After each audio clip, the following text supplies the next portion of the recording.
wondering how I got into this mix. Alright everyone, this is Derrick Broze with the Conscious Resistance Network, and I'm in Acapulco for 2018. Just been a beautiful, wonderful time, and I'm here with a very good old friend of mine, Mr. Luis. How you doing, brother? Fantastic. Some of you may know him as Luis Fernando through Facebook and social media, and he's also the founder, right, of your Facebook pages. And we're going to get into that here about Facebook pages, but also one of the things we're going to talk about is the idea of blackmail or fraud, and how we can, sort of theorize how would we deal with these situations without calling the cops, or in a stateless society in the future world that many of us are trying to create. So we got a lot to cover. First, let's talk about your work now, and introduce my audience to yourself and what you focus on, and then we'll talk about how we met, actually. Yeah, that would be kind of cool. Well, I'm first of all excited and thankful to be in your project. I've been following you, for a good while, and then we became friends, so that's awesome. Part of the activism, I was awakened or pushed into it by the idea of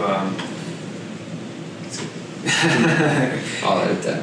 By entheogens. So after doing entheogens, I had the sense of I saw everything that was wrong with the world, and I was like, okay, this is kind of sucky, so what am I going to do about it? So I started doing activism in the sense of trying to persuade Congress people to fix the world, and I noticed pretty fast that didn't work out. I started working with the Libertarian Party for several years. I was even the secretary of I guess my local chapter, and doing as much as we could. But I mean, we did get rid of red light cameras in Tarrant County through that. So I mean, there is some good work that can happen there by limiting the state. So that was pretty exciting to do.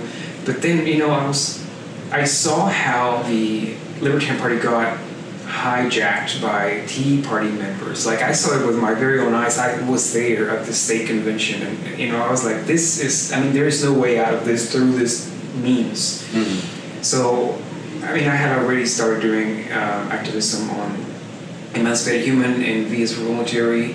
So I was throwing a lot of content, written material, a ton of videos, and of course memes. Because it seems like, I even did a presentation for also the Libertarian Party convention, the idea that the revolution will be won with memes. Because it's the easiest form to throw out an idea, and it's easily digestible. So instead of violence, we can just throw memes, and like people will hopefully make them think and realize, the absurdity of certain things. So, that's basically, in a nutshell, how things took place. And from then on, I connected to Jeffrey Tucker, and he became my mentor. And then Jeff Berwick became my mentor too, and he invited me to work with him for the Dollar Vigilante. So I started writing for the newsletter too, and he invited me to speak at Acapulco after he saw my work. And Doug Casey as well became my mentor, and so I've been taken care of by a lot of people. Like the idea, they're not throwing me into speaking places, but telling me helping me understand certain concepts, or just expanding my mind, blowing it away with ideas that so it's been interesting to be in that position. So. Absolutely. So you said Emancipated Human, and V is for voluntarism, right? Yeah. Are there any other pages or websites that you're involved in? Well, no, not really. V is for Voluntary. My good friend Jason Basler, which is co-founder of the Free Thought Project. When V is for Voluntary was around 4,000 likes, he invited me to join, and basically the two of us grew that page really nicely. And then whenever he started the Free Thought Project, he's a mentor too. Like, he was pushing me to start something. So that's when I started Emancipated Human. And so I started the website and the page and the YouTube and all of that. And so he focused a lot on Free Thought Project, and I focused a lot on Emancipated Human. V is for Voluntary was, we didn't leave it alone, but it was not the priority anymore. Sure. We both had the ones that were our main thing. So that's been really interesting learning experience, as you probably know, like the idea that when you enter into activism, suddenly you learn about making websites, editing videos, cameras, and like it's you learn all kinds of new skills. all kinds of skills. I mean, and it becomes pretty helpful in other areas of life. So I mean, all of that's been pretty exciting too. What kind of content do you put out typically for Emancipated Human? Like obviously that sounds like, you know, that name implies certain, you know, emancipation of humanity, right? What does that mean to you? Obviously, you know, you're a voluntarist, you're an anarchist, so I'm imagining it's filtering through that lens. But I do know one of the ways that we connected is because both of us have an interest in spirituality. And, you know, I think looking at the anarchist message, not just from like the economic standpoint or just the political standpoint or even just the philosophy, but personal development and spiritual development. And I think I think when we first connected, your name at that time was maybe Libertarian Shaman or something like that. That's right, yeah. Yeah, and I can't remember if you messaged me or I think I might have messaged you because somehow I came across the name or we crossed paths, and it's it's become more common now, but at that time it was very rare, at least in my experience, to find other people who were libertarians or anarchists who were also open to spirituality. Because I remember like giving a talk at Anarchy in the NYC in 2013, and I was talking about Buddhism and anarchism, and right after me, you know, you have like people like Mullen and others going talking about like atheism and like, you know, just thinking strictly like logical, rational thought. So it was cool for me to like, oh wow, there's somebody else that actually thinks about these things, and you know, so just let's talk about that a minute. Like, how does that play into your position as an anarchist and emancipated human? Thank you. Yes, that was very exciting because, you know, when you messaged me, we were talking about the idea that, I mean, this was probably 7 years ago or so, that it's in the next logical evolution of mankind, like the awareness of the self, and by that I mean like we go from when we become self-realized, we see that you are another me and I am another you. We see that it's a play of consciousness. So when that happens, being an activist is not an option but a duty. It's a responsibility. It's I think in my mind is the bodhisattva way of being able to be there for others in a peaceful, voluntary way, because you're not going to be wagging your finger and like, why are you doing this? No, it's more like holding space. And this came about, you know, after several ayahuasca ceremonies, the idea that I need to be present and empower people, and that in itself will heal a lot of the things that are troubling us. So like I think that the whole idea of political and economic and all that, those are symptoms. Those are not the root problems. Absolutely. So the root problem is that we do not know ourselves and we live in autopilot and we allow other people that may not know themselves either to have power over us. So the emancipation occurs when we realize who we really are and we live a life of intention. It's an intentional life, and that just changes everything. Because I mean, my wife sometimes jokes, she says like, life seems to be so easy for you because everything just shows up when, like, you know, one day you're telling me something and the next day it shows up. Absolutely. But like, it's just the idea of mastering that laser focus of creation. Like it's exciting. Yeah, absolutely. And I totally agree that it's. And I think that's, again, why I resonated with finding you, and then even more so, like, just beyond, like, oh, somebody else talking about libertarianism and shamanism or something like that. But once we actually started talking, like, okay, this dude is on the same path that I'm trying to be on as far as, like you said, what are the intentions you're putting out there? And whether you have, you know, you can know Rothbard, you know, back and forth, or Mises back and forth, but if the way you're living in your personal life and in your spiritual life is not in line with those values, then it's unlikely that you're going to actually achieve the goals that you're after. And it's interesting that you say your wife mentions that, because I feel like for me as well, I mean, there was definitely a struggle at getting into activism, sort of like, okay, this is all I really care about. How am I going to make this work for myself? And then just so many opportunities coming. I feel like once it's like you tune into, like you said, you key in, you focus on what you know you want, and you make sure that nothing else is going to get in between that. Like, this is my goal, this is my objective, and I'm going to make sure that I do everything in my being and my intention to make that happen. And call it universe, call it creator, whatever you want, but things seem to fall in place. And, you know, obviously life can throw you curveball, but it's about, if you are getting to know yourself, as you said, like you have that self-knowledge, self-awareness, and are on towards the path of self-actualization, then you can weather the storms a little bit easier. You know, it doesn't mean that life gets perfect and you're blissed out all the time and you're enlightened and everything. You know, I think that's sort of the confusion that people think about like spirituality, that, okay, all I have to do is just like read these certain amount of books, you know, take ayahuasca enough times or do enough meditation, and then everything will work out perfectly for me. And in my experience, I don't believe that's accurate, but you can get to a point where you're more balanced and then you're able to, you know, take those things on. So I appreciate that you bring that into it as well. And so that is Emancipated Human and Vias for Voluntarism. And now I want us to get into what you're what we're dealing with now. Like, this is a little bit less pleasant of an experience, I'd say, but I think it's also important, and you know, it's unfortunate that it's happening, but I'll go ahead and let you just introduce the situation and we can dissect it. Yeah. So I guess just background of this, I think that life is suffering, and once you get to know yourself, you're able to focus on the great parts of life, and you just know it, like, life is suffering. So I mean, what are you gonna do about it? Like, let's go party or something. You know, we're in Mexico. So after, I guess, 6.5 years of being on Emancipated Human, I had about 72,000 likes. We were reaching maybe 2 million people a week. Wow. So it was a great project. And for probably about a year, I had been getting attacks, people reporting me for stupid stuff. Like, I would post, you know, my sandwich that I ate, you know, and then I would get a report that it was sexual content. And, like, I mean, it was that dumb. So ultimately, Luis Fernando Mis's profile disappeared. And my 3 SOC accounts disappeared. Like, because people were reporting you, yeah, and they were getting shut down? Yes. Okay.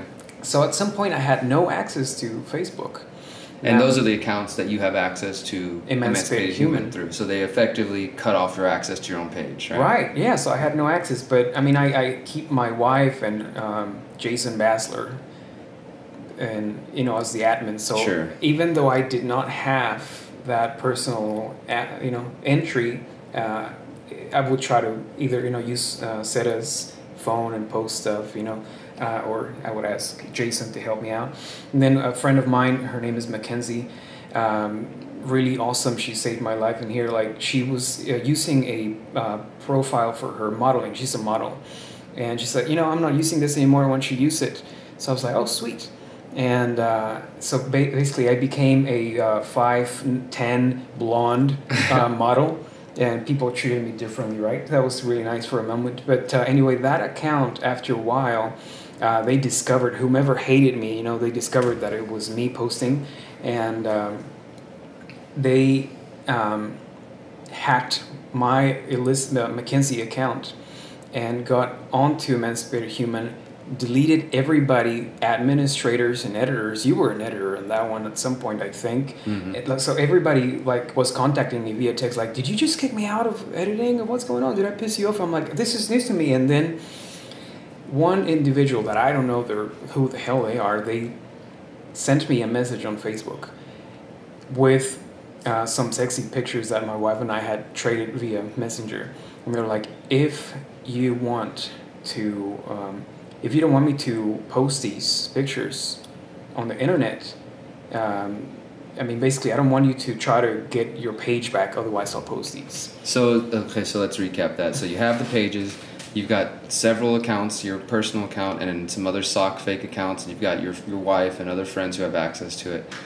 Somebody gets the majority of your accounts banned, you know, for whatever reasons, right? So you use another account, they access that one, delete everybody, and then essentially start blackmailing you and saying, if you don't want these personal pics between you and your wife to go to the internet, then back off, like leave the page alone. Right. And so is that, I mean, so how long, when did this happen though? How long has this been going on? Okay, so the actual Emancipated Human got hacked and hijacked maybe about a month ago. Ish. So this is just recent then. Yeah, super recent. Yeah. So at first I was super paranoid. You know, like, because I'm like, so these guys have access to my Facebook, and who knows? I mean, like I had enough. Were the pictures sent through Facebook? Yes. Okay, so yeah. Here's a lesson: don't send pictures through Facebook. You know, I did learn that lesson, and I, you know. But I mean, it could be anything, right? I mean, people, if somebody really wants to, they can hack your email. They can, you know, get into these things, and that's why I wanted to get into this, is because I think it talks about security as well as like how do we handle this stuff, you know? Totally. But you know, as activists, we know all these things. I personally only put it in practice on like my finances, like the two-factor authorization and all of those things. I have a friend that's a cybersecurity expert, and I told him the password that I had that my friend Mackenzie had given me, and it was like Luis is awesome, and I just left it. Yeah. And he said, "How long did you have this stupid ass password for? Because my 8-year-old could hack it." Yeah. He said, "If you can remember your password, it's not good enough." Yeah. He said, "Just randomly generate some shit, copy paste it, save it in a safe place, like LastPass or something like that, and get a YubiKey." So I learned even more now. I use the YubiKey even for Facebook. What's that? What's YubiKey? I have it right here, actually. So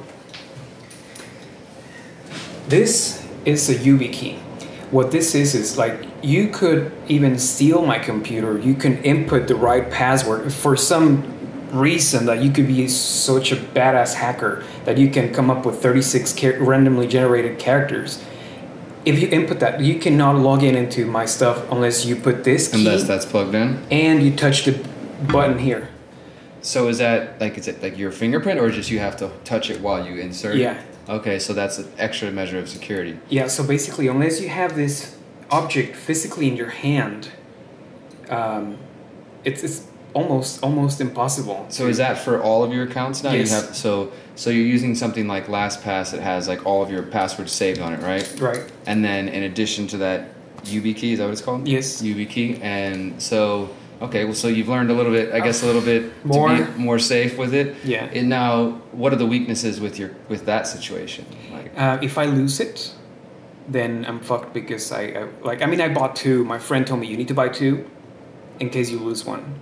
And then you can back up with the other one. Right. Okay. So so other than like just losing it though, you should be fairly secure in that situation. Basically, yes. And I would say even then though, even with that security, like we should be aware that if you're using Facebook and the Facebook platforms, especially Messenger, it's at the very least Facebook has access to it. You know what I mean? So if you're sending, like for me personally, one of the things I do, and this is not like a foolproof thing, but one of the things I start to notice is that since Facebook is reading and scanning all messages, you know, say for example, I'm like, hey, are we going out Saturday? And they put, do you want to start a plan? You know, that sort of thing. I never send my email via Facebook because I started to notice like, or pretty much anywhere now online, like if I do send it, I do it in like Broze. I spell it all out, like, you know, dot.com, like spell everything separate, not as like, you know, the actual email, because I noticed that I started getting spam after that. Anytime I put it on Facebook or Messenger, or, you know, even Google, things like that, and even scarier, I'm here at the conference having a conversation with somebody about CBD oil. 10 minutes later, I'm getting spams about CBD oil in Spanish, like. You know, so they know I'm in Mexico. They hear me talking about and I don't know. I'm like, was that your phone? Was that my phone? Was that the computer? You know, I mean, it's very difficult in the age that we live in to be completely secure. But there are steps that we can take. Oh gosh, you know? yes. I've been using a VPN, I guess, ever since I started getting the first attacks on my Luis Fernando Mrs. account.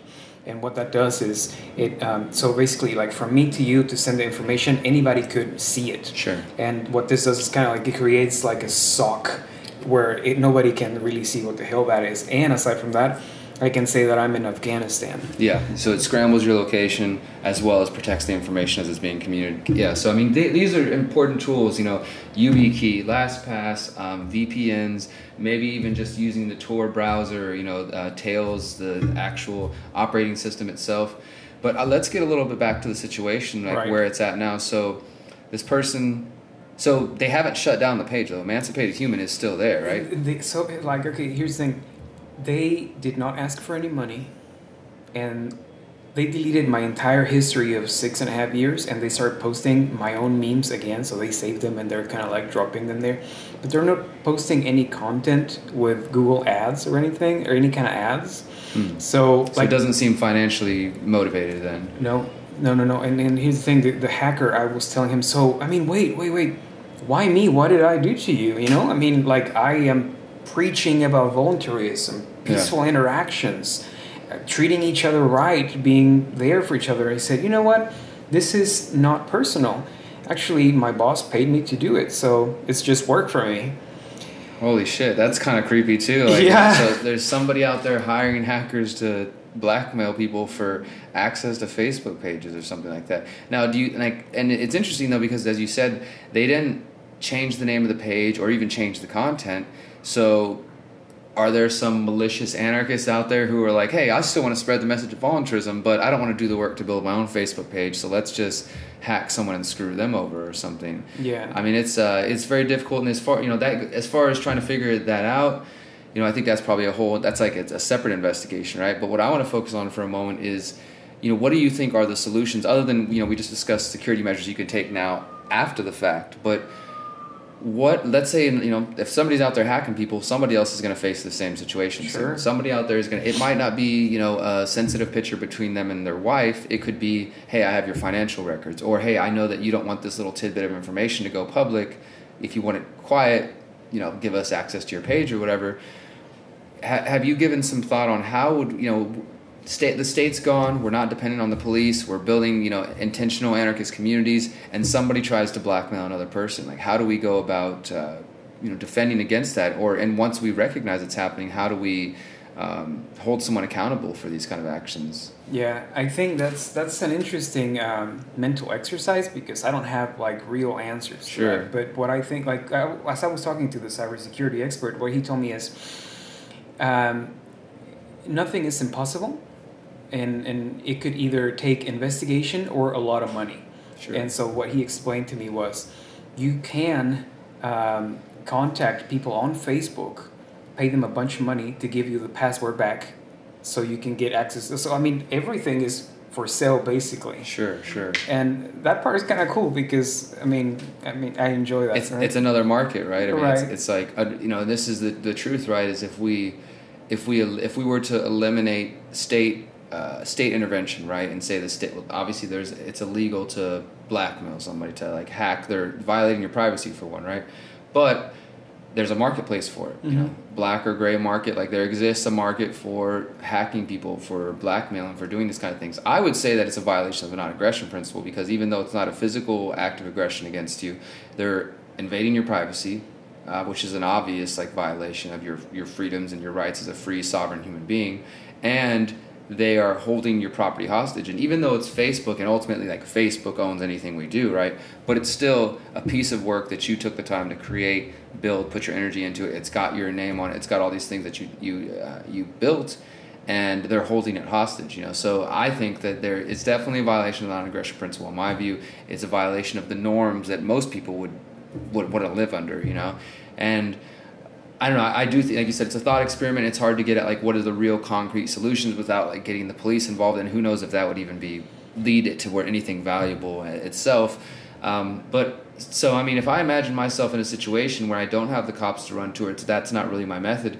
We also have certain tools like just public accountability. I mean, have you gone public with this information before this interview yet? Do people know that you've been hacked? Like, I know close friends know, but have you posted online anywhere, or are you kind of afraid of the repercussions that might take place? Or I really haven't gone public, mainly because at this point I had to start over on Facebook, and I only have like 450 friends, so you know the ripple effect of that wouldn't be as strong. Sure. I'm working towards that. Like, the very first time I said it was yesterday at my speech in an Acapulco, and there was probably 350 people live that saw it. So hopefully, that was the first attempt, and then this is the second one. So yeah, now the thing is that my friend, what he told me was also like, and this is probably along the lines of the theme that we're going through. He said, you need to tell Facebook. I mean, you have your YouTube, you have your website. So you have ways to back up and show that Emancipated Human is you. Mm-hmm. So you can contact Facebook people and tell them that what happened, and then that could have some sort of resolution, because it's a private entity. It's Sure. to their best interest to do at least somewhat of okay work. Sure. So that's another thing that we could do, and I just another thing that because I was using Mackenzie Elizabeth, I cannot just come up and tell him, hey, I am Luis, I am using Mackenzie's, like that would not look good. So I'm waiting to gain a few friends again, and then like, okay, this is me, I've been here for a while, it's on my page, whatever. So that could be, you know, the cheap way of creating that, and it is aligned with the idea of not having to use the state, you know, I mean, it's an involved arbiter in this situation. Sure. I mean, despite Facebook's close connection to the U.S. government and other governments, they are a private organization. They're a private company. And so, like you said, it's in their interest to try to keep their customers happy, their users happy. And they, you know, they do seem to have some sort of like report this or, you know, tell us if somebody's using your name, that kind of thing. So hopefully that could be resolved. What, you know, let's leave them with some sort of takeaway here. Like, this is something that is obviously not a comfortable thing to do. It feels like an egregious violation of your privacy, for one. I know that doesn't feel good to be like, wow, like a personal moment between me and my wife, or, you know, like I said, even private information, like that's, you know, we don't do those things with the expectation that other people are going to see these things. And so we feel a sense of safety and sense of security. And when that's stripped, it really, like, you're like left bare, like, wow, like, okay, I feel like, what else do they have access to? You know, I'm sure you've given that thought, you know, as well. Oh, totally. But what are, you know, what sort of lessons that have you gleaned from this that you can share with the audience, anybody else who might face this situation in the future? Sure. I mean, like, hindsight's 20/20, obviously, but hopefully if people see this, and you know, I've shared with a couple of people here and there, and they're learning about YubiKeys, they're learning about two-factor authorization, they're learning about not sending important information on Facebook Messenger, so using maybe Signal, which is an app that's encrypted and secured, or Telegram, and these two have self-destructing messages time. So like if I send you a message, I can set up to self-destruct in 30 seconds. Sure. So like you read it, it goes away. Kind of like a Mission Impossible, so it's kind of cool. And then like the idea that you know, Doug Casey told me the opposite of what he told me. He said privacy is really like, it's not necessarily a right. It is your right to shield yourself, but you know, like you have the right to protect your information, but not necessarily the right to, you know, keeping it private, I guess. Right.